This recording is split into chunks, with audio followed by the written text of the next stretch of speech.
We are live, and my name is not webcam.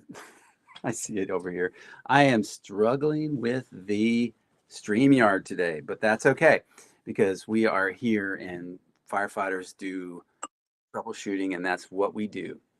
Um, thanks for thanks for watching us today on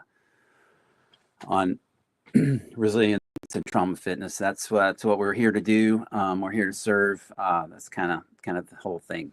Um, so like I just love to do this. It's fun. It's been humorous for me today, getting all this stuff going and getting all this. I have to admit that I am sort of like obsessive compulsive, and I will just tell you right now that I'm going to fix this little thing called webcam down in the corner. So if you can bear with me, I'm going to do that. Um, but uh, Nothing's perfect, including me and probably you. And so this is my second go today of the this what's your story, take two.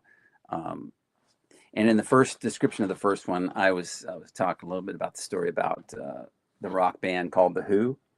And they they had an album called Who Are You, and the title song, the title track of that album was called Who Are You. And anyway, it was, at the time, it was really, really impactful to me. Um, and without going into all that, I would just ask you to think about that question. Like, who are you? What's your story? Um, like, not like just answer like, oh, my name's, and um, but like that's kind of like when you are like in relationships with other people. That's when they first meet you. They're like, who is this person? And for one of the first things that like men that we do is we go, is this a friend or foe? And if they are a friend, we find that out usually in probably like the first 30 seconds. But if they're not, or we're not sure, then they kind of go into this like, we don't know. This person's like a predator, or they're not a friend, or they're a foe until proven otherwise. And I think increasingly the world has kind of gone that way. And so, in terms of interpersonal relationships, that's kind of, that kind of like helps us determine who other people are. But when we do this kind of work where we're kind of like going inside, digging deep, kind of like figuring out like who am I, who are you, oh, all that stuff. That's deep stuff, and I'm sure there's a lot of stuff we could talk about with that. And I don't want to get too distracted, but I do want to kind of check in on a few things. I want to check our chat here and see if there's anybody watching right now, because it could be a good thing for us to kind of keep an eye on the chat. Right now, because oh, wait, we're going to be turning off the volume on stuff like that. But if you decide that you want to like send a chat, you got a question, live question. I like doing live. We can talk. I can talk right now, but I'm interested in if you have any questions, if you have something you want to share about, maybe not quite go into your story right now. We'll have some guests on. If you have a question you want to ask, though, please do. Um, I'm going to go into a little bit about my story, just a tiny bit, and a little bit about some resources, because the last time I tried to do this, I was not live, and I screwed it up pretty good. So there you go. So about me. So you can tell I'm not a younger guy. I'm an older guy. But when I was in my 20s, I started as a volunteer firefighter in uh, I'm going to kind of intentionally tell you a lot of things about me, but not like, say exactly where I was and exactly the name of the departments that I worked at and things, but I will probably make it pretty obvious. um, so yeah, this kind of thing is kind of hard because you want to be private still, but you want to do this work, and so you have to go public on YouTube, and it's like how do you do that?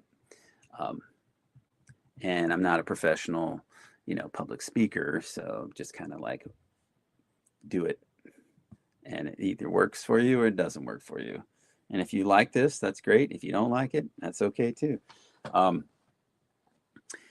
but anyway, a little bit about me. I'm originally from Oklahoma, and and then I went out west and uh,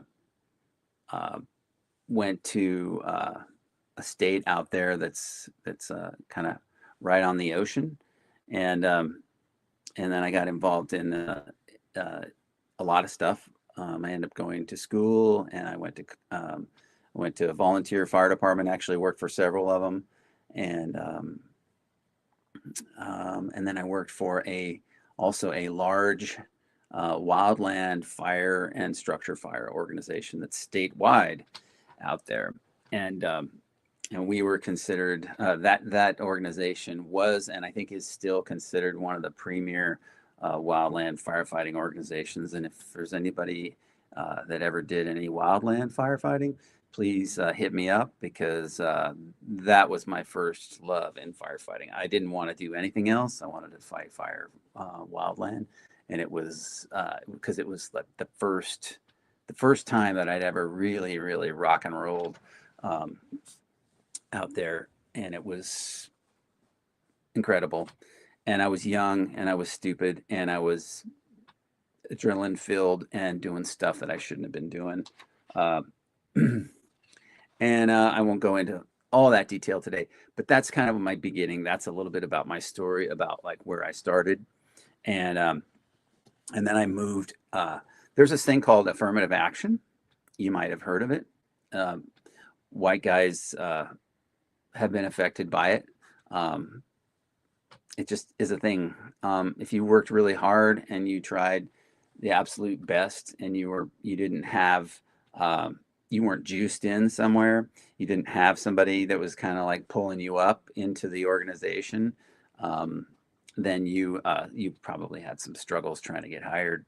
Um, and for any of you that have had that, um, I I feel your pain. I know what that's like, and that can be a source of some anger too, some legitimate anger. There's absolutely, um, yeah.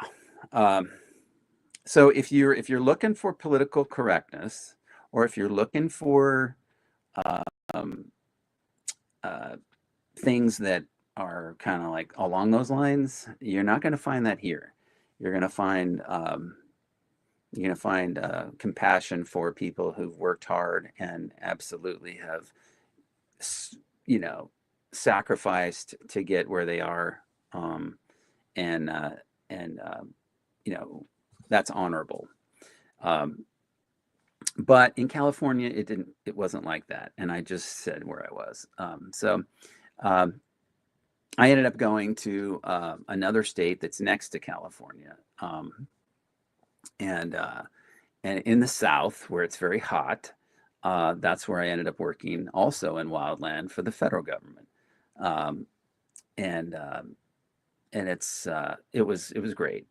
Worked out there for a few seasons as a seasonal uh,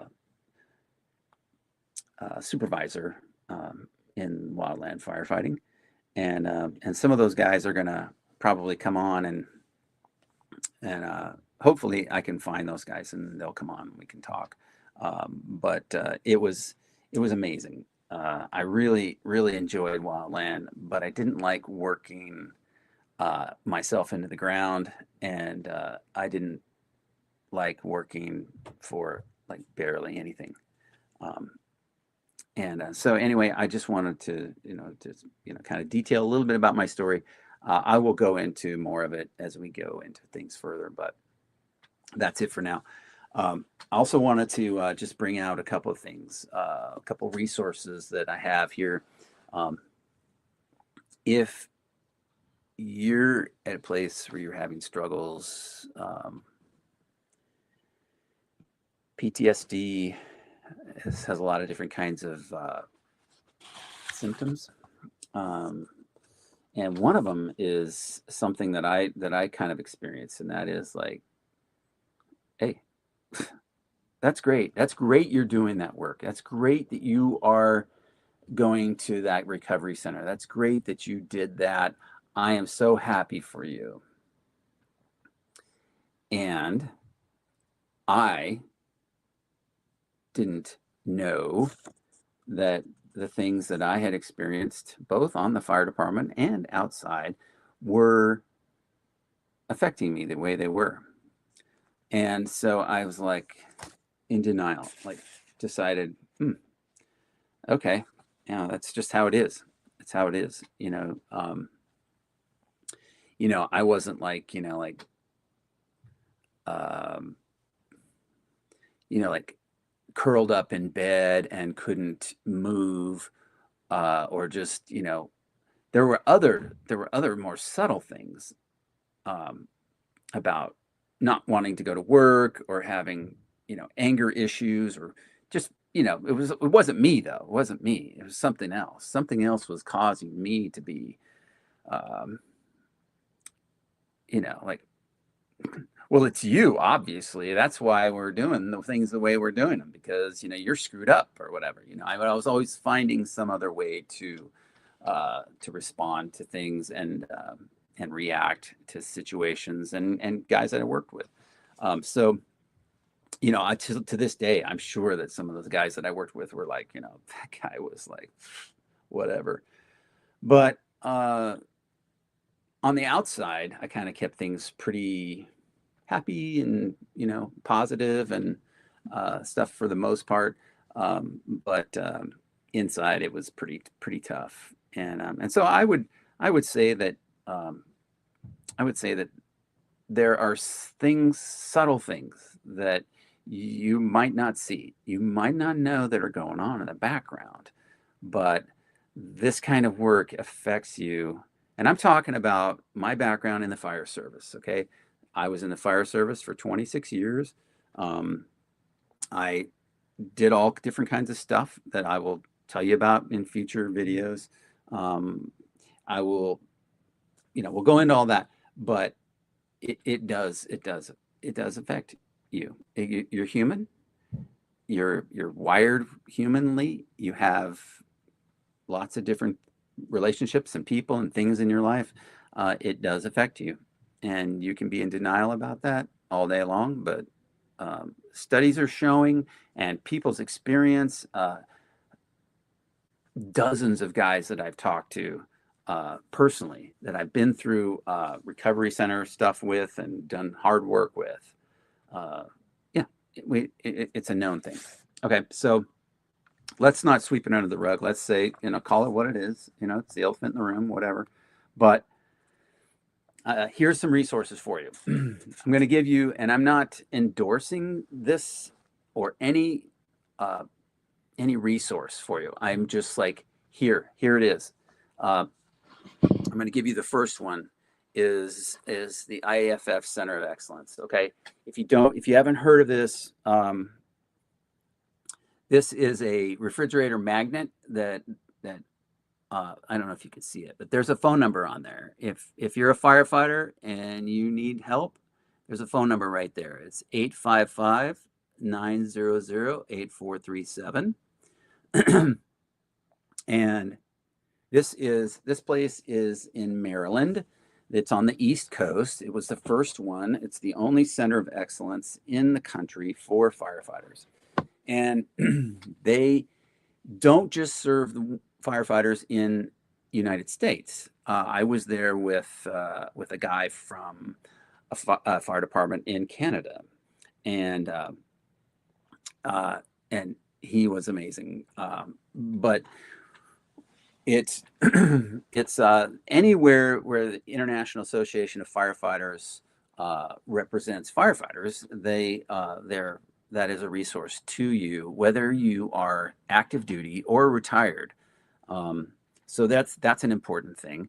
The other thing is that um, there are advocates too in your region. If you're having struggles or something, and your local or your department or something is being a problem, you have some people that can advocate for you. One of the things we find out in this kind of work is that there's not a lot of understanding of what advocacy looks like. What is advocacy? Um, Advocacy, if you're a medic, or you're a some sort of EMS professional, you may know that advocacy is like, if you have a patient and they've got a problem, but they're not able to talk. They're unconscious, or you're a family member and you're trying to explain to the doctor like what needs to happen, or this is the history on what happened. Obviously you're communicating on behalf of that patient for the benefit of the patient. And one of the oaths that we take, the main one in emergency medicine, is to do no harm, right? And that's why we were probably pretty shocked about the whole pandemic situation. But I would say that your advocacy work, you don't know that you have advocates in regard to mental health, but you do have advocates for you at different levels. And some of the resources I'm going to give you are very encouraging, and they can help a lot. Okay, so don't discount that stuff. I'm going to give you another one here. This one is, you can scan this if you want to attend some meetings online. I have a QR code that you can scan here for IAF online recovery meetings. And if you put your phone up here, you may be able to scan this, if I can get it to where it's in focus. No, it's not working. That sucks. Okay. Well, I don't know. It's not going to work. What if you go to IAFF.org and you type in behavioral, you can see this. Okay, let me get that for you. Bear with me. Okay. All right, here you go. So if you type in IAFF.org, you're going to go to behavioral health, and this is the thing. I don't know. It doesn't look like it's in focus, but basically they have a lot of good stuff here too. If you're suicidal, 988. I'm going to give you the phone number again for the thing here. This is the first thing that comes up. Okay, look at this: anger management training for fire service members. Dude, I couldn't tell you any more than what that could be a thing, maybe. And then they have a little blurb on here on the Center of Excellence. Okay, and let me just tell you, it is a Center of Excellence. And what do they do at a Center of Excellence? Okay, I will tell you right now that they do a lot of things right there. There's some stuff they have to do. And there's some things that I don't agree with too, on the terms of the medications and all that fun stuff. I don't particularly personally care for that. I didn't do it. You can choose not to do medications, and I tried some things and it didn't work for me. But what I would say about that is that the people there are they're very passionate about what they do. They loved serving firefighters. It's humbling, actually.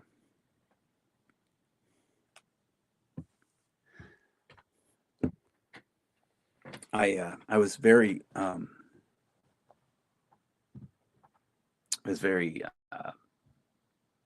appreciative and grateful for the people there who helped me and other guys and gals that I was there with. They're very passionate about what they do, and they want you to dig deep and do the work. Period. That's it. They want you to dig deep, do the work, and get through there. And hopefully you don't have to come back.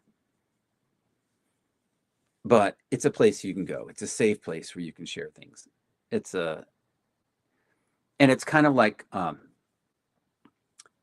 fire department, in that you have like dorm room, where it's where you stay and everything. But then you have like a living room, it has like chairs and stuff, kind of like we do in the day room and stuff. You can sit down and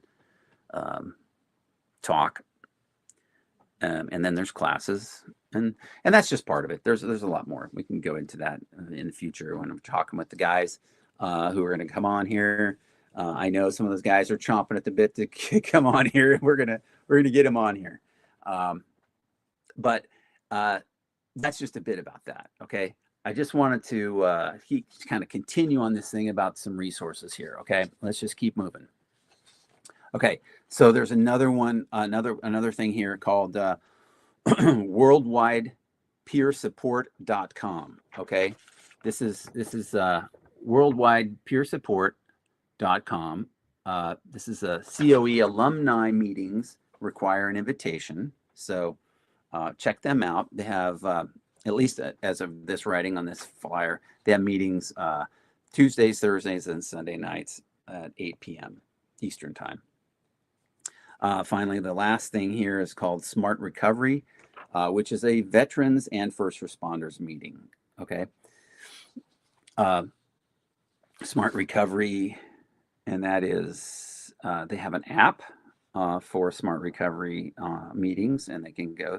They're online meetings, and they have events also. Also, there's another thing here coming up in different. Well, there's things that are happening all over the place. What else do I want to show you? Okay, another thing I want to show you is this thing called, and this is sort of a teaching aid. Okay.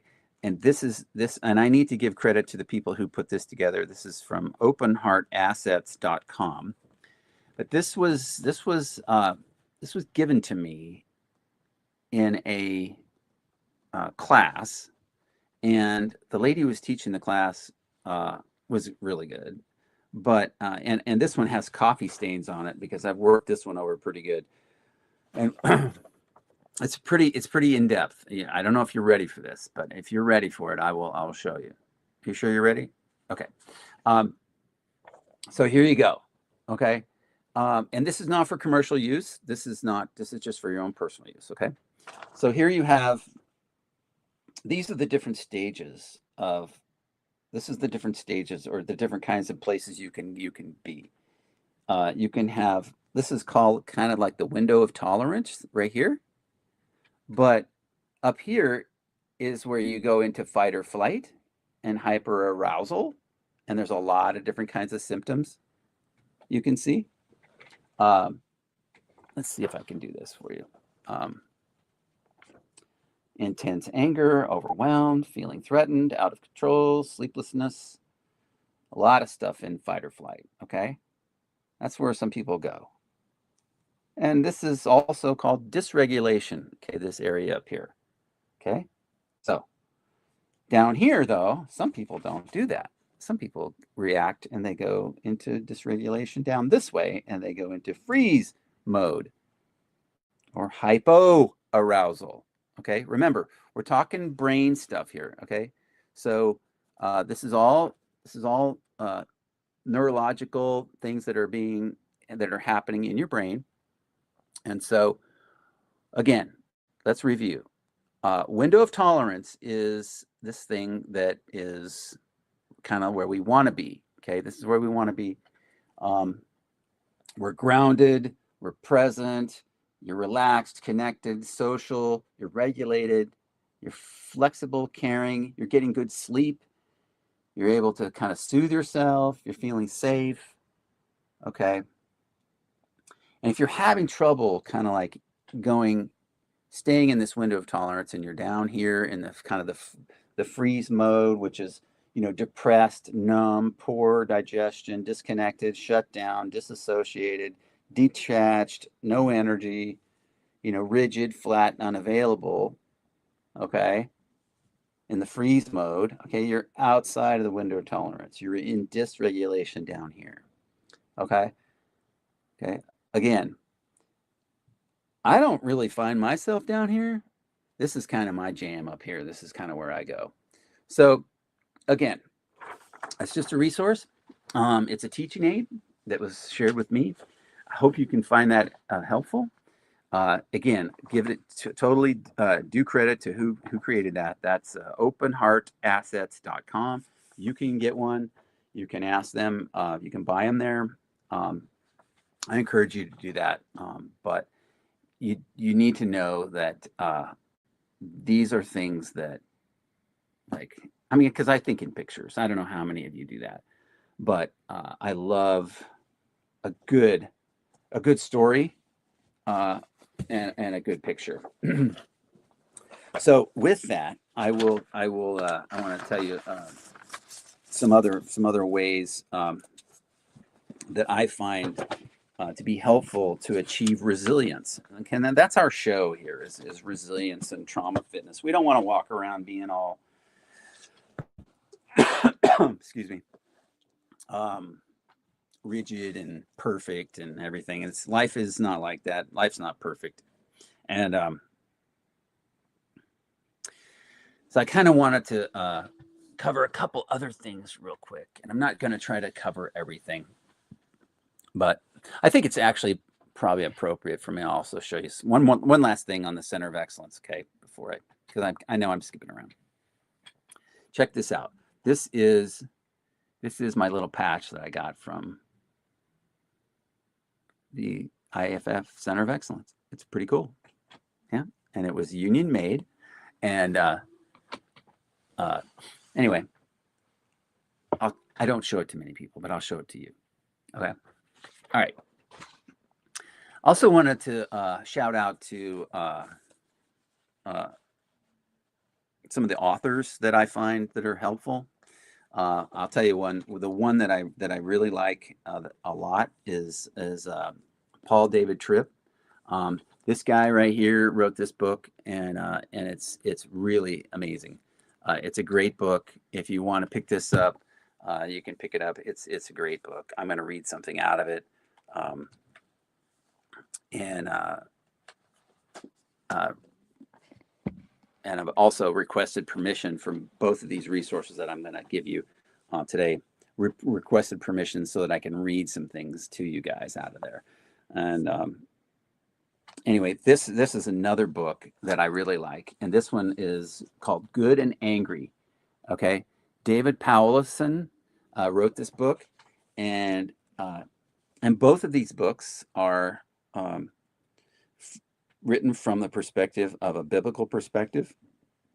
Both of these authors I found to be outstanding. I would highly recommend that you pick up some of these resources, and if you're into reading, it's amazing. It's amazing.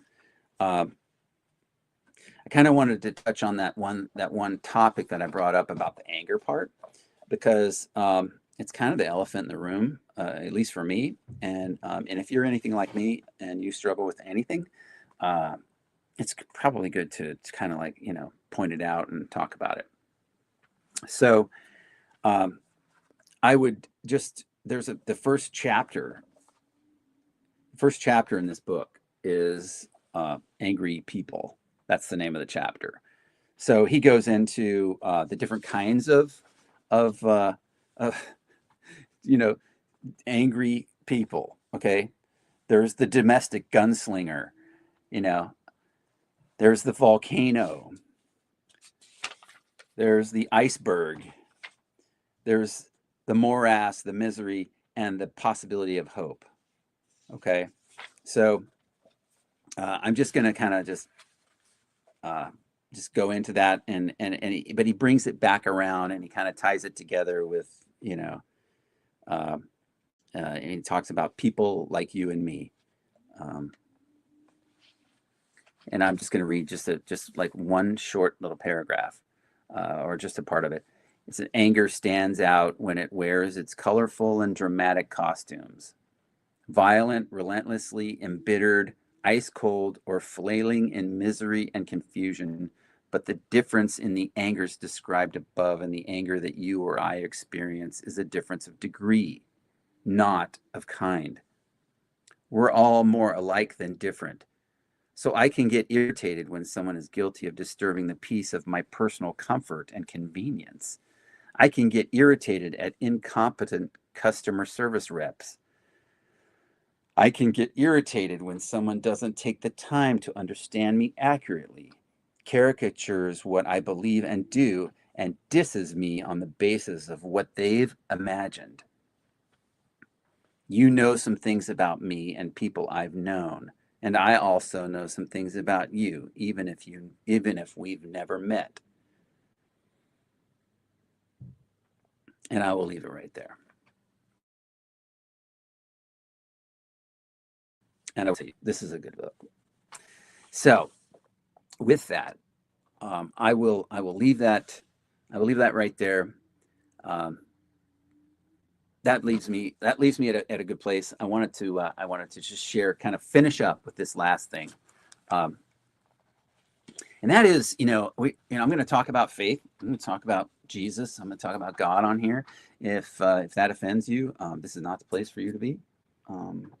We're definitely not shoving it down anybody's throat, but I can tell you that the reason for this whole podcast is to provide a place where people can go to get some good information about other people's experience with this kind of um, like PTSD, and like, where's the hope and resilience and trauma fitness? What is all that, and how do you get there and all that? We're all working on trying to get there, right? But one thing that I love is that Jesus has never failed me. A lot of people have, but Jesus has never failed me. Um, and and and I just love that I don't have to have all the answers, and neither do you. We can just, dive in, and enjoy the ride.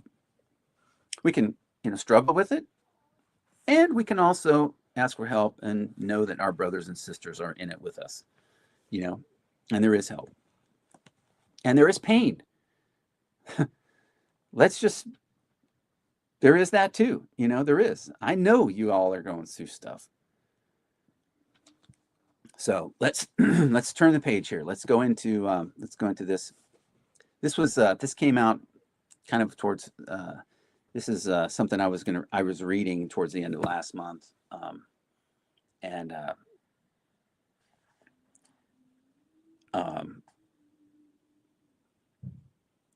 be aware that the kingdom of self is a costume kingdom. The kingdom of self is a costume kingdom. It does a perversely brilliant job of masquerading as the kingdom of God. And this is where, a lot of people I know have really turned away from, organized religion is the kind of the perception of it, but they've turned away from a personal relationship with Jesus, and that's what he wants with you. But I understand that spiritual fakery and false prophets and that all of that hypocrisy that's generated there is it just builds a wall with people, and everybody can see through that, and nobody wants that. I mean, we could mention names and stuff, but I don't need to. You all know, you've seen it. You can point it out probably faster than anything. And I would just say, kind of what we've seen, at the end of last month, the holiday, if you will, or whatever they want to call that, the celebration of death, if you ask me.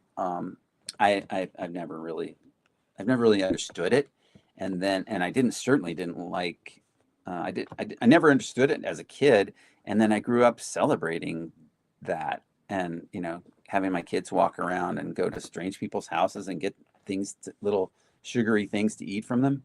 I wasn't into that. We haven't, my kids, when we homeschooled them, we never let them go out and do that, except for just, you know, what we've tried to do is we've tried to celebrate a different, celebrate a different, like, the birth of the evangelical church. It happened about the same time. But anyway, the hypocrisy of religion. Yeah, I know.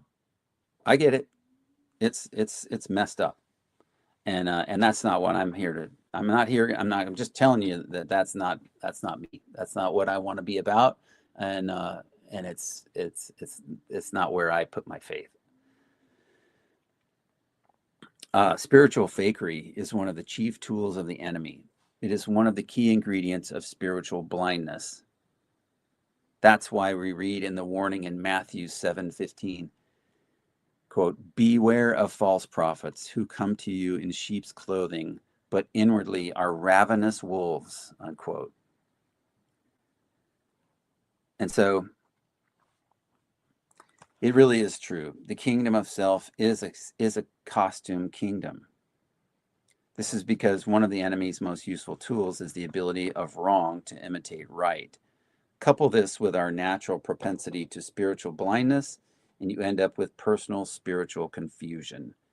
It is scary to think the number of times that we are serving God when we are actually serving ourselves, or the number of times that we think we are worshiping God when we're actually giving worship and service to some aspect of the creation. So I'll leave it. I'll leave that with you, and just give you some things to think about. Kind of circle back to the original question: what's your story?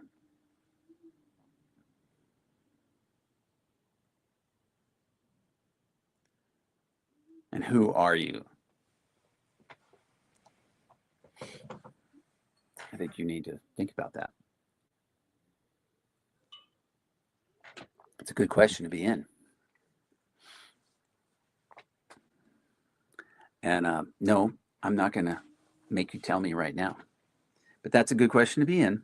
It's a good question because out of that comes, like, okay, you're thinking. And yeah, write. Do some writing. Do some typing. Get some things flowing. Get some stuff moving. This stuff is like a river, okay? It's like water that's moving by. You picture being on a bank, on a river bank or a creek, and you've ever seen like leaves floating by. Stuff floats by, it's like all that stuff's going by. The point is that there is a lot of stuff that when it gets dammed up, it's like bad things happen. The energy needs to keep moving. The words need to keep moving. The elephant in the room needs to be talked about. These things need help. Okay, these things need to be moving. It's got to be moving. It's like circulation in your body. Do the reps, do the exercise, do the stuff. Keep this blood flowing. Keep it going. If you're stuck and you can't get out of bed, or you are like whatever it is, just start. I've this year I've been following a guy that he teaches me a lot about like economically, kind of like what's been going on and like how the money's broken. And I've learned a lot about a lot of other resources, and I've got a lot of other things going in my life now that I've kind of like started this process. And I'm starting also to educate my family about these things, and they're not quite there yet, and neither am I, honestly, but I'm learning. And the encouragement is to just get started. Just start. it's hard. These things you come up against that you don't want to do, they're hard. And I'm making this for, you know, for you and for my family and for firefighters in general and for guys I used to work with and for all these people. I hope you get something out of this, but just want you to be encouraged, because a lot of you need encouragement, and there's also a lot of you that have been very discouraging to other people, and you might not even know it. You might not even know how toxic you've been. So that might be something else to look at. Like, who are you? The other side of like, wow, how have I showed up? Not like, oh, I'm some like amazing, no, you might have actually showed up and been pretty jacked up with people. So anyway, I'm gonna leave it there. We've been going for about 40 minutes. And anyway, thank you. Have a great day. Go out there and take care of yourself. All right. All right.